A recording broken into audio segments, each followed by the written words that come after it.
मंचर नगरपंचायतच्या माध्यमातून मंचरचा जो भविष्यातील विकास आराखडा तयार करण्यात आलेला आहे तो तयार केल्यानंतर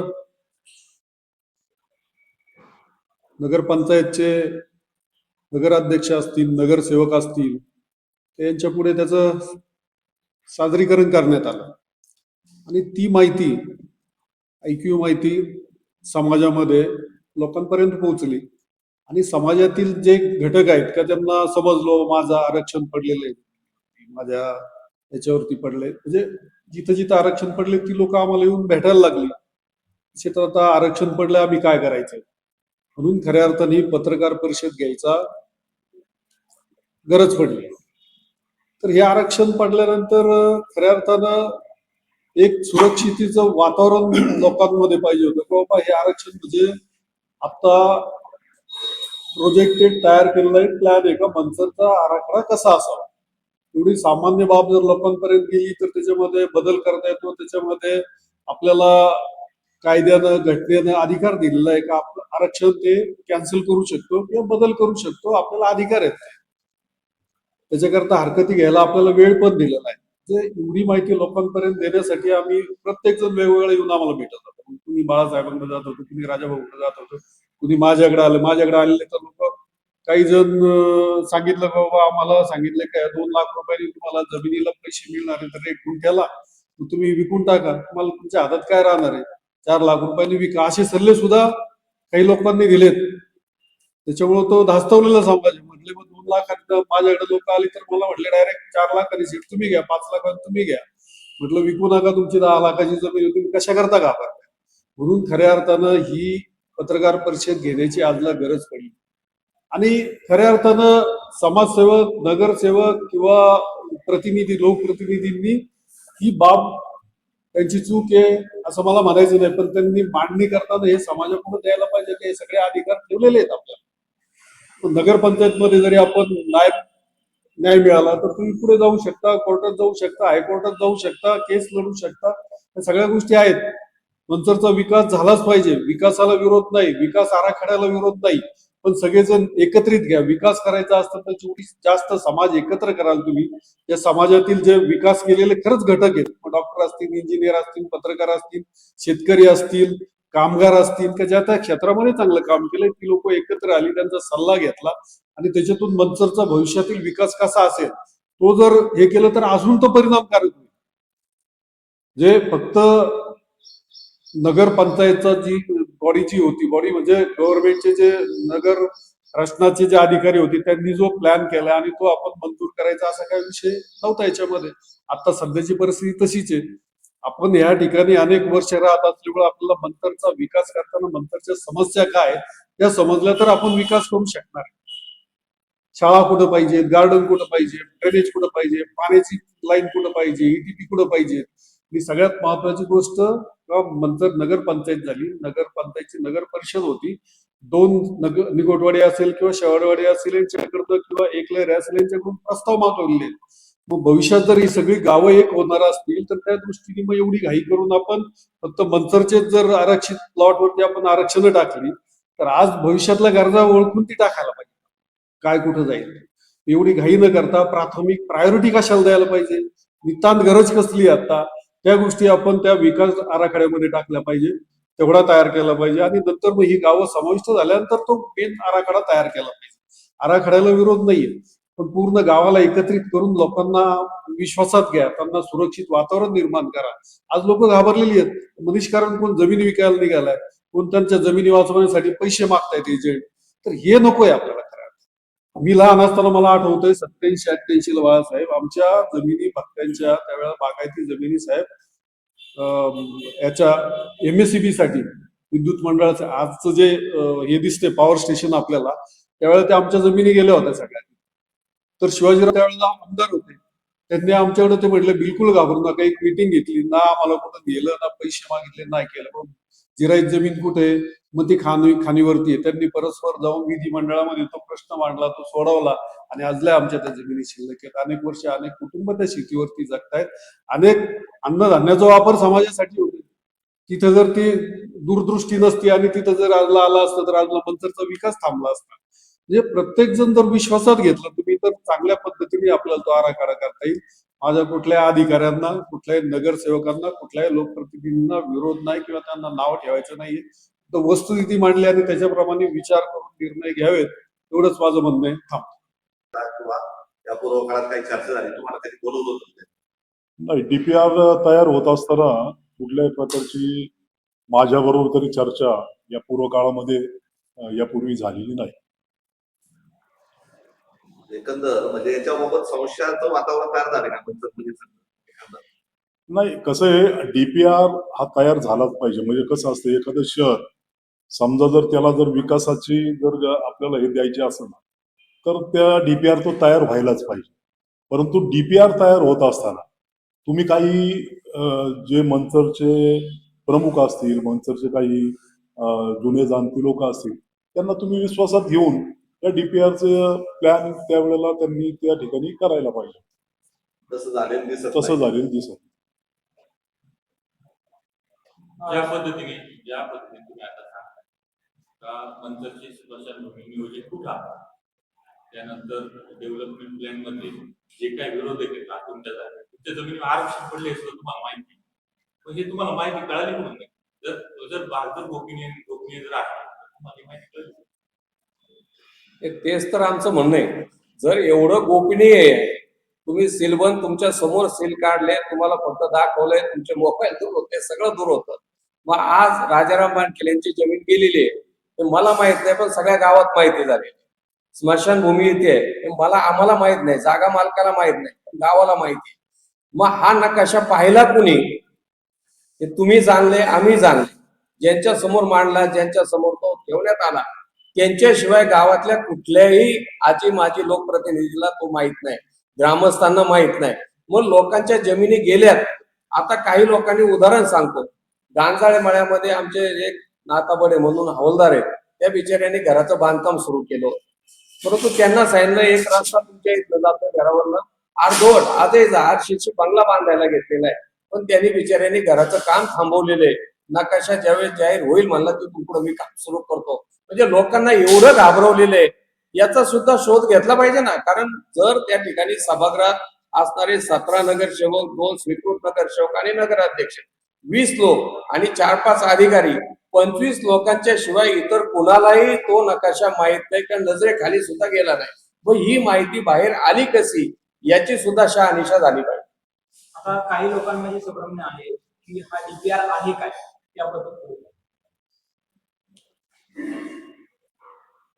डीपीआर म्हणजे काय आहे, लोकांमध्ये संभ्रम निर्माण झालेला आहे. डायरेक्ट प्रोजेक्ट रिपोर्ट जो रिपोर्ट त्याला डीपीआरला आपण डेव्हलपमेंट प्लॅन जो आहे ते विकास आराखडा तोच आहे. त्याच्यामध्ये भविष्याच्या दृष्टीने काय काय डेव्हलपमेंट होणार आहे आणि त्या दृष्टीने तो तयार केलेला विकास आराखडा आहे. डीपीआर म्हणजे तेच आहे, बाकी वेगळं काय नाही. मंचरमध्ये आता राजा भाऊंनी सांगितलं तसं स्मशानभूमी कुठं पाहिजे, शाळा कुठं पाहिजे, नाट्यगृह कुठं पाहिजे, गार्डन कुठं पाहिजे, प्लेग्राऊंड कुठं पाहिजे, शाळा कुठं पाहिजे, ते सगळं अधिकाऱ्यांनी केलंय आणि अधिकाऱ्यांनी अधिकाऱ्यांच्या ज्ञानानुसार केलंय. गावाला जर त्याच्यात घेतलं असतं तर गावाने निश्चित सांगितलं असतं का गावची लोकसंख्या किती आहे.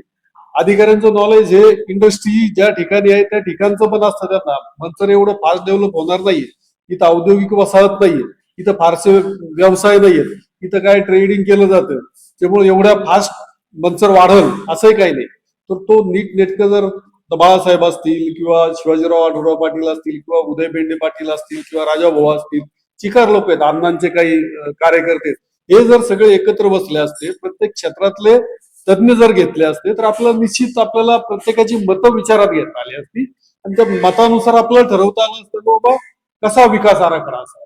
आणि मग आपण दिलेला तो ढोबळ जो आहे तो त्यांच्या टेक्निकली याच्यात त्यांनी बसवला, लोकांचं नुकसान होणार नाहीये आणि भविष्याच्या दृष्टीने तो चांगला आहे. म्हणजे हा डीपीआर बनवताना विश्वासात नाही घेतला, कुणालाच नाही घेतलं, माहित नाही तर आजल्या संसदेमध्ये विधानसभेमध्ये सगळे प्रश्न ओपन माहिती पडते सगळी आणि तुमचे मोबाईल काढलेत किंवा तुम्ही म्हणता बाबा एवढं सुरक्षित जी एवढी गोपनीयता का ठेवायची त्याच्यामध्ये.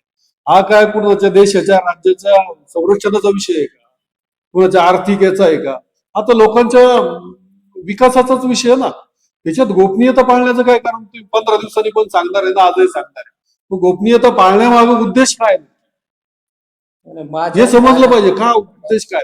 माझ्या माहितीनुसार म्हणजे ती खोटी असू शकते.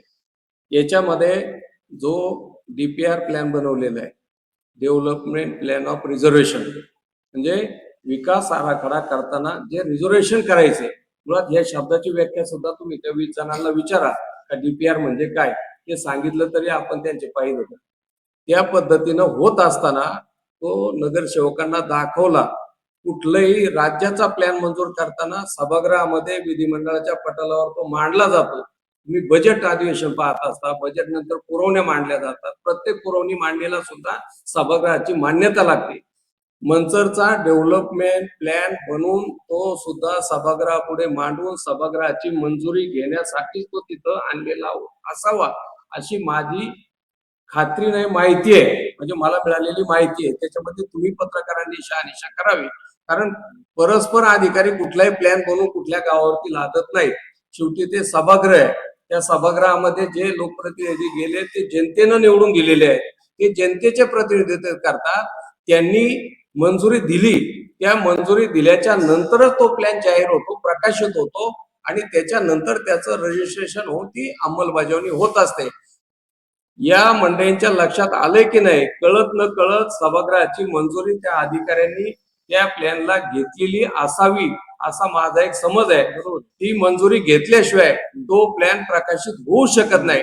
या नगरसेवकांच्या हातामध्ये एक होतं की कुठल्याही परिस्थितीमध्ये त्या प्लॅनला तात्काळ मंजुरी देऊ नये, कारण याच्यावरती आम्हाला अभ्यास करावा लागेल. गावच्या काही प्रमुख जुन्या जाणत्या विरोधी पक्षाच्या असतील किंवा जी ज्येष्ठ मंडळी आहेत, अशा लोकांशी चर्चा करून आम्ही नंतर ते पुढच्या मीटिंग मध्ये त्याला मंजुरी देऊ शकतो. एवढं तरी सभागृहामध्ये बोललं असतं तर किमान महिन्याभरात आज जी चर्चा गावात चालू आहे, ही चर्चा काही प्रमुख मंडळींशी करून त्याच्यामध्ये फेरफार मी सुरुवातीला सांगितले, डीपीआरला आमचा विरोध आहे. शेवटी गावच्या विकासासाठी हे गरजेचं आहे. पुढच्या 5-50 वर्षासाठी तो विकास आराखडा आहे, तो झालाच पाहिजे. पण तो होत असताना विनाकारण एखाद्याला भूमिहीन करायचं, त्याला जमीनच ठेवायची नाही, एखाद्याला बेघर करायचं, त्याचं घर सुद्धा घ्यायचं, हे कायद्यात न बसणाऱ्या गोष्टी आहेत. याच्यावरती चिंतन झालं पाहिजे, अभ्यास झाला पाहिजे आणि सगळ्या प्रमुख लोकांशी चर्चा होऊनच त्याच्यामध्ये त्या कायद्याचं रूपांतर झालं पाहिजे, त्या आराखड्याचं कायद्यात रूपांतर झालं पाहिजे. एवढी आमची साधक बाधक मागणी आहे. आता जो डेव्हलपमेंट प्लॅन आहे तो नागरिकांसाठी खुला होणारच आहे. त्याच्यानंतर नागरिकांच्या पद्धती मागवल्या जाणार, कोणाचे क्षेत्र जातात त्यावेळी हाती संधी असताना नाही नाही, एक पहा, ज्या वेळेस हा नगरविकास आराखडा जाहीर होईल त्यानंतर 1 महिन्याची मुदत हरकती घ्यायला दिली जाते. लोक हरकती घेतीलही, पण आज जी लोकांमध्ये दहशतीची भावना आहे, याचं गेलंय त्याचं गेलंय त्याचं गेलंय, तुम्हाला माहित नाही. आणि साऱ्या गावामध्ये आता तुम्ही सांगा, तुमच्या सुद्धा पत्रकार अमोल जाधव हे जाधव मळ्यात राहतात. जाधव मळा अख्खा ग्रीन झोन मध्ये गेलेला आहे असं तुम्हाला सांगण्यात आलं असेल. हे कुणी पाहिलंय? जर तुम्ही तो पाहिला नाही, तुमच्या समोर उघडला नाही, मग हे कळलं कसं? अमुक अमुक हे क्षेत्र, या आमचं राजाराम बानखेलेंचं जे क्षेत्र आहे ते त्या ठिकाणी प्ले ग्राउंड मध्ये गेले, हे माहिती कसं झालं? हे सांगितलं कोणी? लोक घाबरलेले आहेत. त्या दहशतीतनं लोकांनी बाहेर यावं. आपल्याला 1 महिन्याची संधी राहणार आहे हरकती घेण्यासाठी, आणि हरकती घेताना सुद्धा तुम्हाला सांगितलं ती शासकीय कमिटी असते, आपले 2-3 लोकप्रतिनिधी नगरसेवक त्या कमिटीत असते. आपण त्यावेळेस हट्टानं गाव म्हणून त्यांच्याकडे काही आग्रही भूमिका धरू, असं याच्यात बदल पाहिजेत. आणि त्याच्यानंतर पुन्हा आपल्याला नगरविकास खात्यात सुद्धा काही कालखंड सुनावणीसाठी मंत्रालयामध्ये दिलेला असतो. या कमिटीने जरी नाकारलं तरी नगरविकास खात्यात मंत्रालयामध्ये त्याची सुनावणी होती. आणि 3रा टप्पा कलम 127 नुसार तुम्हाला हायकोर्टात जाण्याची सुद्धा त्याच्यामध्ये मुभा दिलेली आहे. या सगळ्या बाबी आहेत, परंतु याच्यासाठी सामान्य माणसाचा वेळ खर्च जाणार आहे, पैसा खर्च होणार आहे आणि नको तो मनस्ताप त्यांना सहन करावा लागणार आहे. याच्यातनं सगळ्यांना बाहेर पडण्यासाठी घाबरू नये म्हणून आम्ही या ठिकाणी आज ही तातडीनं पत्रकार परिषद घेतलेली आहे. भविष्यात काय रणनीती राहील तुमचं? काय समजा जर नाही लोकांना अन्याय झाला, भविष्यात तुमची रणनीती काय राहील? आणि आता ज्या दिवशी तो विकास आराखडा जाहीर होईल, जाहीर झाल्यानंतर 2 दिवसात आम्ही सगळ्या गावची एक गाव बैठक घेऊ.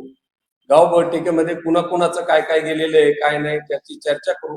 आणि आम्ही सुद्धा पहिल्या 1 महिन्यामध्ये फक्त हरकती घेणं एवढाच भाग असेल, कारण त्याच्यात हरकती प्रथम जे प्रायोरिटी आहे त्याला आपण प्राधान्य दिलं पाहिजे. हरकतींना प्राधान्य देऊ. हरकती घेतल्यानंतर ती कमिटी सुनावणी घेईल आणि कमिटीने सुनावणी घेऊन जर आमच्या त्या रिझर्वेशन मध्ये काहीच बदल झाला नाही तर मग मात्र आम्हाला सगळ्या ग्रामस्थांना घेऊन, आज आम्ही तिघेच आहोत पण भविष्यामध्ये गावातल्या सगळ्या प्रमुखांना राजकारण विरहित, याच्यात कुठल्याही पक्षाचा भाग नाही काही नाही, सर्व पक्षीय जनता मनसरकर म्हणून आम्ही त्याच्यामध्ये रस्त्यावर उतरण्याच्या दृष्टीनं पुढचं नियोजन निश्चित करू. DPR बद्दल एवढी गोपनीयता पाळण्यात आली, मोबाईल सुद्धा बाजूला ठेवण्यात आला. मग तिथली माहिती बाहेर लीक कशी झाली त्याच्यामागचं कारण नेमकं काय? तुमच्याकडे तुमची सूत्र काय आहेत? आमची सूत्र आमची सूत्र जनता आहे. आमच्याकडे ज्या समस्या घेऊन आल्या, ज्या कंप्लेंट घेऊन आल्या, त्यांनी सांगितलं "हो, आमचं गेलंय सांगितलं, आम्हाला 2 लाखांनी पैसे देणार आहेत सांगितलं. मग तुम्ही 2 लाखांनी तुमचे किती पैसे होणार आहे, त्याच्याऐवजी तुम्ही 4 लाखांनी द्या किंवा 5 लाखांनी द्या, ठेवून काय करणार आहे?" तर हे लोकांकडनं समजलं ना. मग हे सगळं व्हायच्या अगोदर जर तुम्ही 1 महिन्यानंतर पब्लिश होणारच आहे ना, मान्यता दिली नसती, ही लोक सगळी विश्वासात घेतली असती, सगळे नेते कार्यकर्ते गावचे जे विश्वासू लोक ही विश्वासात घेतली असती, एक मिटिंग घेतली असती, साधं बघत चर्चा झाली असती, मग मंजुरी दिली असती, तर ते गावाला पण पटलं असतं. गावचा विषय वैयक्तिक कुणाचाच विषय नाहीये. याच्यामध्ये आहे ना काही एजंट, जसे जमिनीच्या खरेदी विक्रीतले एजंट आहे, घर खरेदी विक्रीतले एजंट आहेत, त्या पद्धतीनं काही एजंट आता गावात फिरायला लागलेले आहेत. आम्ही कुणाचा नामोल्लेख करत नाही, परंतु हे एजंट काही लोकप्रतिनिधींची नावं घेऊन समाजामध्ये फिरतायत. लोकप्रतिनिधींनी सावध व्हावं की आपली नावं घेऊन आपल्या नावाखाली जर कोणी लोकांना घाबरत असेल आणि 2 पैसे जमा करत असेल तर याची शहानिशा सुद्धा त्या लोकप्रतिनिधींनी करायला पाहिजे. कारण हा जर एवढा गोपनीय अहवाल आहे, गोपनीय सगळं होतं, तर हे बाहेर आलंच कसं? माझी तर या पत्रकार परिषदेच्या माध्यमातून बाळासाहेब असतील, संतू शेठ असेल, मी स्वतः असेल, आम्ही उद्या लेखी पत्र एक तयार करू, फार मुख्यमंत्री नगरविकास मंत्र्यांना एक निवेदन देऊ का एवढा गोपनीय तुमचा विकास आराखडा असताना मनसर मध्ये तो बाहेर लीक कसा झाला, कुठला कसा, संबंधित सगळ्या अधिकाऱ्यांची, सगळ्या लोकप्रतिनिधींची त्या संदर्भात चौकशी व्हावी, असं आम्ही एक निवेदन 2 दिवसातच नगरविकास मंत्री, मुख्यमंत्र्यांना, स्थानिक आमदारांना सुद्धा लोकप्रतिनिधींना देऊया. हो, ज्यावेळेस निवडणूक झाली नगरपालिकेची त्यावेळी शिवसेना शिंदे पक्ष असेल, राष्ट्रवादी असेल, परस्पर विरोधी लढले. आज पाहिलं तर हा सगळ्या गोष्टींमध्ये एकत्र येऊन एक विचाराने काम करतात वाटते. करत असतील, आमचा काही विरोध नाही. कुणी एकत्रित यावं, कुणी काय करावं त्याच्याबद्दल आमचा आक्षेप नाहीये. आमचं समाज हिताचे जे प्रश्न आहेत त्याच्यामध्ये आम्ही लक्ष घालतो. कोण किती एकत्र येते आमचा काही विरोध नाही. डीपी जो बनला गेलाय तयार, ह्याच्यामध्ये काय पॉलिटिकल इंटरेस्ट कोणाच्या माध्यमातून सगळं झालेलं आहे असं वाटतं? मी मगाशीच तुम्हाला सांगितलं, शेवटी राज्याचा आराखडा तयार होत असताना राज्याचे मुख्यमंत्री असतील, महसूल मंत्री असतात, त्याच्यातले जे जे घटक आहेत किंवा शिक्षण मंत्री असतील, आरोग्य मंत्री असतील किंवा एक कमिटी तयार केली असते, मग तो राज्याचा आराखडा तयार होतो. रेल्वेचा आराखडा तयार व्हायचा, रेल्वे रूलचा तयार व्हायचा आहे, जो रेल्वे लाईन टाकायची त्यावेळेस काय रेल्वे मंत्री प्रत्यक्षात त्या ठिकाणी हजर नसतात, जे रेल्वेचे अधिकारी असतात, संबंधित लोकसभेचे जे स्थानिक प्रतिनिधी असतात, ते कमिटी असते रेल्वेचे, त्यांना सगळ्यांना विश्वासात घेऊन त्याचा सर्वे रेल्वेचे अधिकारी करतात. कुठलाही अधिकारी मनमानी पद्धतीने काम इथं जो नाही, हे तेच सांगतोय ना, 100% झालेलंच आहे, 100% झालेलं तुम्ही आहे. म्हणताय ते 100% झालंय. मी मगाशी बोलताना सांगितलंय, स्थानिक आजी माजी लोकप्रतिनिधींना तालुक्याच्या हे दाखवल्याशिवाय त्यांना विचारूनच हे सगळं पुढचं नियोजन झालेलं असावं असा आमचा एक समज आहे. कारण ही लिखित रीत नसली तरी एक परंपरा म्हणून जो ढाचा असतो काम करण्याचा, त्या ढाच्यामध्ये हे बसतंय आणि हे प्रकाशित झाल्यानंतर तुम्हाला निदर्शनास येईल की यापैकी त्यांच्या जवळच्या लोकांच्या किती जमिनी गेलेल्या आहेत आणि विरोधकांच्या किती जमिनी गेल्या आहेत. हे निदर्शनास आल्यानंतर तुमची खात्री 100% पटेल की आम्ही म्हणतोय ते 100% त्याच्यात काहीतरी तथ्य आहे.